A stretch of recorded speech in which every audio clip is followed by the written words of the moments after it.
Relinking files. This can be the bane of your existence. I'm going to start off by showing you how to fix the problem. Then I'm going to show you how to never get into the problem again. So a lot of you send sessions out and somebody will hit you back and say, hey man, the audio files weren't attached. Or you have a session and you go to open it up and the audio files are missing. All right. So I created this situation for myself so that I could show you, but this doesn't happen to me. I just want you to know. But I purposely created the situation to happen. So here it is. We open up this session, and what do we get? Audio files are missing, right? And you click the automatically find and relink, and it doesn't happen. You open up the workspace, which is option, or the task manager, option apostrophe comma, I don't know, it's one of those. Anyway, you open that up, the task manager shows you it's looking, it probably is never going to find it, right? Or like, god damn it, where are these fucking files at? It sits there forever, it never goes, you know. Oh, here it is. All right, so progress, 0 files found. They're not found. Okay, all right, so let's first of all, let's find these files in our session where they're missing. Here they are. I know what they are. This is the Drew guitar right here. All right. And guess what? Over here in our clip list, if you have this open, all you do is double click this guy down at the bottom. It opens up. You can make it nice and wide if you need to. It shows us exactly what's missing, all these Drew guitars. You can see they're all grayed out. If I didn't see them, but it showed me that they were missing, I could come over here to this clip list and I'd find all these grayed out files. All right. After I move myself out of the way so you can see it. So I got all these grayed out files over here, all right? But all it says is Drew guitar. How do I find them? You're going to go up here to this little down arrow. You're going to click that, and you're going to go to where it says show, and you're going to click full path. When you take it off, bam, it's going to show you exactly where those files were. Ike backup, the Audacity audio files, Drew guitar. All right. I purposely put these files onto another drive so that they wouldn't be found, and I disconnected that drive. But that tells me that's where those things were. I just have to find that thing. So what I'm going to do is I'm going to go to my Finder. I'm going to, in this situation, I'm going to reconnect that drive because I purposely disconnected it. We'll go down here to Disk Utility and Mount.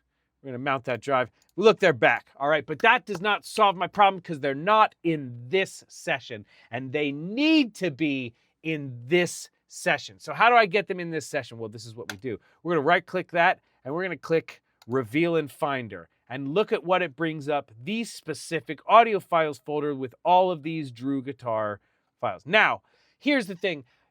The easiest thing to do is just to select everything. You're going to copy all of these.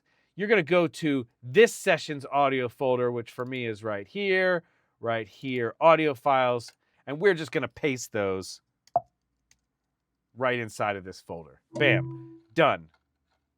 All those Drew guitar files are in there. Now, if we were to close and reopen this session, because it is still going to register them all as being where they are. But if we were to close and reopen this session, eject the Ike backup drive, because Ike doesn't need that anymore. We're going to reopen that session, and this time,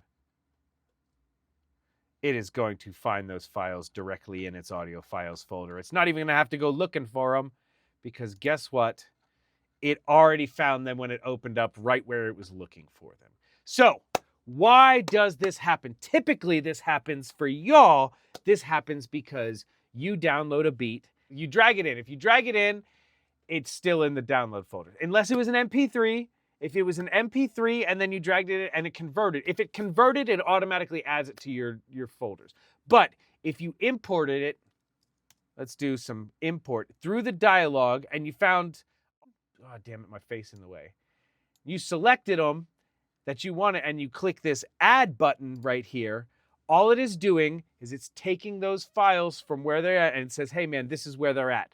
If you do not hit this copy button or copy all, so you got to remove all, copy all. If it does not say copy there, right there on that screen, it is not putting them in your audio files folder. And if you do not put them in your audio files folder, they will be lost. That's what you're looking for. Your session has your audio files folder. Always put them in the folder by copying, not by adding. If you add, it will just link to where they are, and then they are gone. You'll never see them again.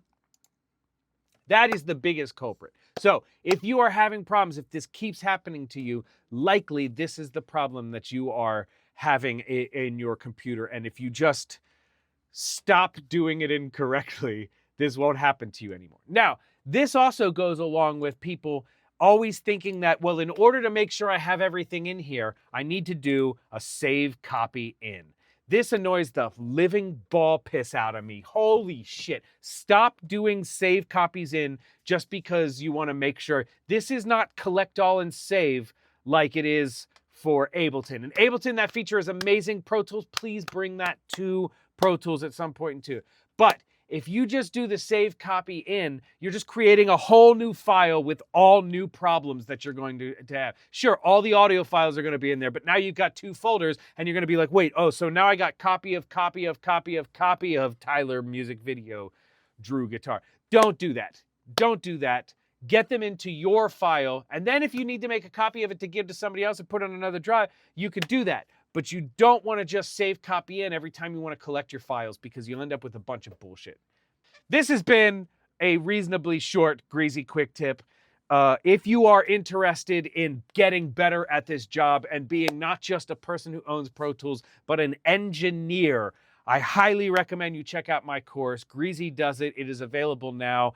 It is 130 lessons.